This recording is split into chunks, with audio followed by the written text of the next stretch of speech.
আসসালামু আলাইকুম। ও ভাইজান একটু দাঁড়ান। বান্দার হক পরিশোধ করুন।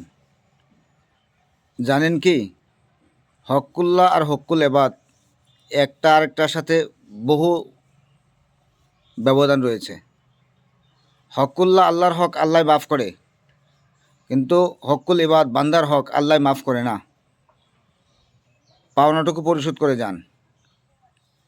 বলতে পারবেন না কোন সময় আপনার মৌত আজরাইল আলাইহিস সালাতু ওয়াস সালাম হাজির হবে, আপনার জান কবজ করবে, আমার জান কবজ করবে, আমি দুনিয়া থেকে চলে যাব, আপনি দুনিয়া থেকে চলে যাবেন। সেই হিসাবে পরের হকটুকু আপনি পরিশোধ করে যান। খেয়াল করুন, আবারও বলছি, আপনার পরিশোধ, আপনার ঋণ আপনাকেই পরিশোধ করতে হবে। আপনি পরিশোধ না করলে অন্য কেউ পরিশোধ করবে না। খেয়াল করবেন, স্মরণ রাখবেন, বান্দার হক আল্লাহ মাফ করে না। ধন্যবাদ সবাইকে।